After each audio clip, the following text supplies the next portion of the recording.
The Labour Party will be unlikely to meet its spending targets on green initiatives if it comes into government, as sources told the BBC.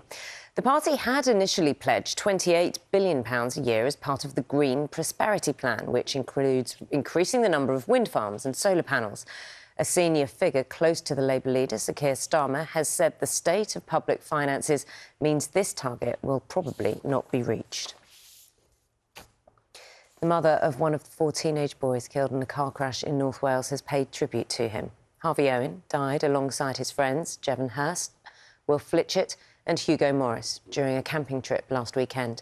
In a statement, Crystal Owen said Harvey was laid back, charismatic, cheeky, creative and funny. She said he was a boy that preferred to be outside and active. He was the most gentle soul, always feeling empathy for people and seeing the good in everyone. The Metropolitan Police will hand out leaflets to protesters at pro-Palestinian marches about the use of offensive and potentially illegal words and phrases. 100,000 people are expected to attend a protest in central London today. HSBC says it's still working on getting its mobile and online banking services back up and running after customers first complained of problems yesterday morning. The company apologised for what it called an internal systems issue. Let's take a look at the papers. It's 6:15. The freeing of some Israeli hostages dominating many of the front pages, including The Guardian, which carries a photograph of one elderly hostage being released and family members waiting anxiously in Tel Aviv to see their loved ones. The Home Secretary, James Cleverly, has given an interview to The Times in which he claims the plan to send asylum seekers to Rwanda is not the be-all and end-all in terms of the government curbing immigration. Have a look at the Telegraph now, reporting that Sir Keir Starmer is planning to water down Labour's £28 billion Green Prosperity Fund, a plan to borrow billions to invest in environmental jobs and industry. The paper says this is an attempt by the Labour leader to prove to the British public that his party can be trusted with the economy. Veteran campaigner and broadcaster Dame Esther Ranson is on the front page of Saturday's Daily Express. She's had an interview with the paper in which she says she treasures every single day as new treatments are holding back her stage 4 cancer. We wish her well, obviously. On this Saturday morning at 16 minutes past 6, we hear a lot of stories about problems with the trains, don't we? Journeys that go wrong, strikes, people having problems, It costs too much.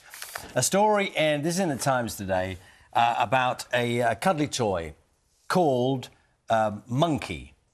Who's actually, who's a little monkey, cuddly toy. Is the name Monkey? Yeah, Monkey is the name of the toy. Lost on a train journey. One of those stories. Belonged to a family in Rutland in the East Midlands.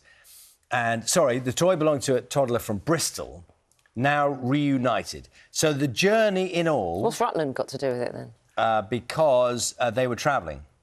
They were visiting family in Rutland. So the family were travelling on the train network. OK. They're from Bristol.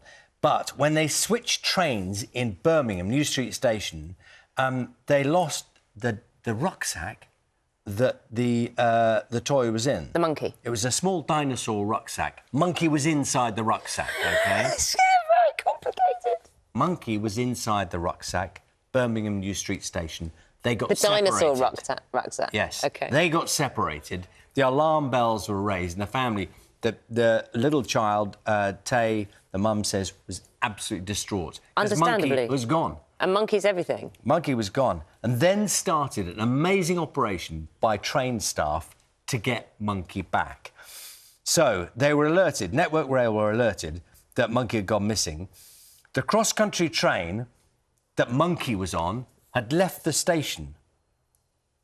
Then it went 384 miles away and then eventually, via a tortuous journey, came back to the family. So, in total, I'm working on the story. We'll get there, OK? In total, 4 train companies helped Monkey get home. He clocked up an extra 619 miles on the journey. And what would have been a 150-mile trip home to the West Coast... Is there a map? Do we know where... Do we know where Monkey went? Monkey, I can tell you where Monkey went, and I can tell your interest in the story of where Monkey went is growing. So Monkey started off Bristol Temple Meads, travelled to Birmingham New Street, ended up in Edinburgh...